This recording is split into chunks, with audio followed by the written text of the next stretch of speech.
오늘 이 주시는 말씀을 통하여서 우리가 함께 나눠볼 것이 두 가지가 있는데요. 먼저 바울은 본문에서 자신에게 주어진 부득불 해야 할 일이 무엇인지 말해주고 있습니다.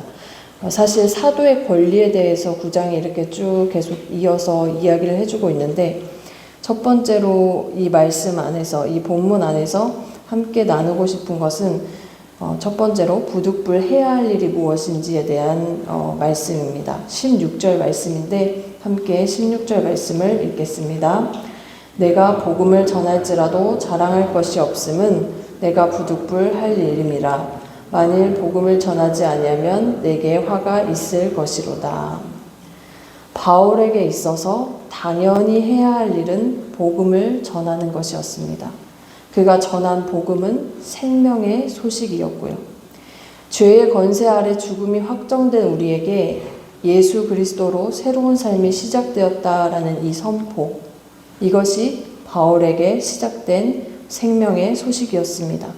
그런데 바울은 이 소식을 전하는 것이 자신이 선택해서 한 것이라고 표현하지 않고 있어요. 오히려 주체가 자신이 될 수 없음을 나타내고 있습니다. 부득불이라는 이 표현을 통해서. 그렇기 때문에 이 또한 자랑할 것이 없다고 합니다. 우리에게도 바울처럼 당연히 해야 할 일, 복음으로 사는 삶이 허락되었습니다. 도전하기는 예수 그리스도가 우리의 일상이 되기를 소망합니다.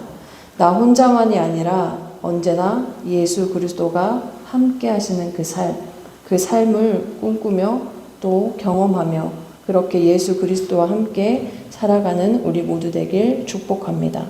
현재 예수님이 이 땅에 오신 것을 기억하고 다시 오실 예수님을 기다리며 대림절을 지나고 있습니다.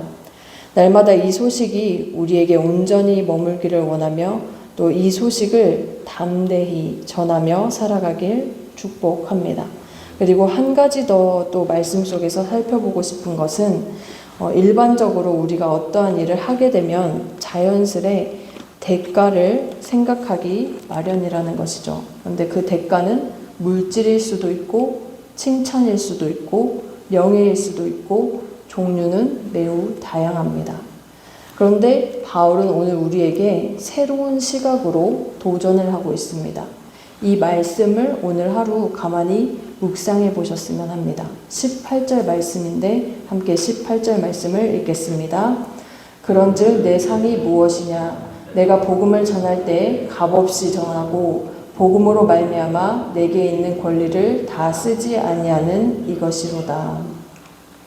바울은 자신에게 주어진 당연히 해야 할 일을 하는 것 자체, 이것이 자신의 상으로 보고 있는 것입니다. 그러니까 어떠한 대가로서 이제 내가 무엇을 얻겠다, 이 복음을 전함으로써 어떤 상이 주어지겠다, 이게 아니라 복음을 전하는 것 자체, 지금 내가 하나님께 받은 그 사명, 그것 자체가 나에게는 상이다라고 이렇게 선포를 하고 있는 것이에요. 외부에서 어떠한 것을 찾지 않고 그 일을 하는 것에서부터 억지로가 아닌 거기에서 흘러나오는 기쁨과 감사가 충만한 삶을 살아가는 것입니다. 또 손해를 생각하지 않고 보장받아야 할 권리마저 이렇게 포기할 만큼 자신에게 그 일을 맡기신 하나님의 마음을 헤아리며 품은 뜻대로 나아가는 것, 이것이 그에게는 가장 큰 상이었습니다.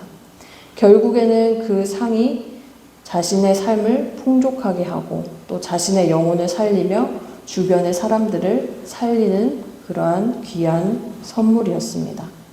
이 부분, 이 18절 말씀을 계속해서 읽으면서 우리가 오늘 감당해야 할 그 일이 하나님께 영광이 되기를 소망합니다. 하나님께서는 이후에도 우리로 넉넉히 이기게 하시겠지만, 그래서 우리가 복음을 전함으로써 또 하나님께서 맡기신 그 사명을 잘 감당함으로써 이후에 그 나라에 가서 상급을 마련해 주시겠지만, 그 상급을 먼저 생각하기에 앞서 우리에게 맡기신 그 일 자체가 이미 상을 받았노라 선언하면서 하나님과 함께 걷는 우리 모든 성도님들 되시기를 축복합니다. 이 사실이 그저 듣고 지나치는 소리가 아닌 마음 가운데 깊이 와닿기를 원합니다. 바울은 자신이 사역자로서 받을 권리마저도 포기하는 모습을 보여주었는데 그렇게 할 수 있었던 용기와 그 담대함은 자신이 맡은 바 복음을 위해서 그렇게 했다라고 이렇게 선언하고 있는 것이죠. 그는 이 말씀을 통하여서 자신의 정체성을 너무나 분명히 하고 있습니다.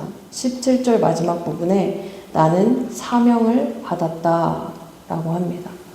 여기에 이렇게 교회 공동체로 모인 우리 모두도 하나님께 사명을 받았다.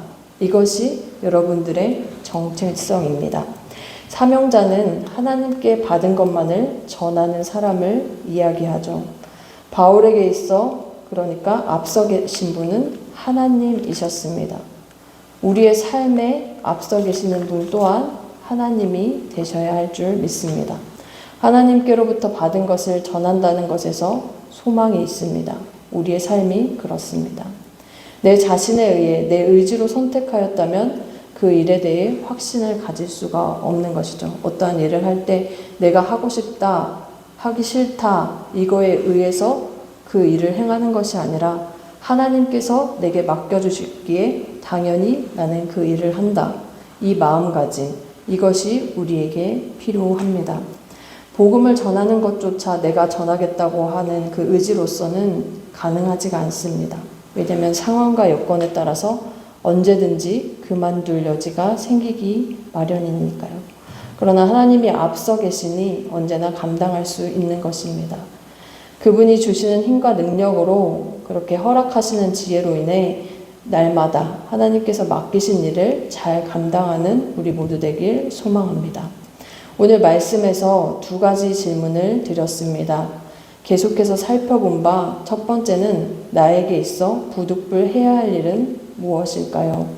오늘 하루를 살아가면서 하나님께서 나에게 맡기신 일을 찾아서 기억하고 그 일을 통해 하나님께 영광 올려드리는 우리 모두 되기를 축복합니다.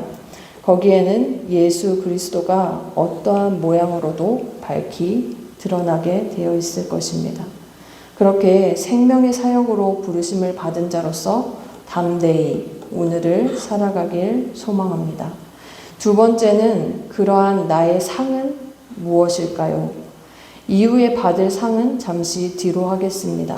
그보다 이미 지금 이곳에서 주어진 상을 찾아서 기억하고 받아 누리는 삶을 살아가길 축복합니다. 우리가 하는 모든 일 가운데 살아계신 하나님의 함께하심이 경험되어지길 원합니다. 내가 하는 일, 내가 서 있는 그 자리, 이미 하나님께서 주신 상급이요 또 상인 줄 믿습니다. 그 안에서 기쁨과 감사로서 오늘 한날을 승리하며 살아가는 우리 모두 되어지길 소망합니다.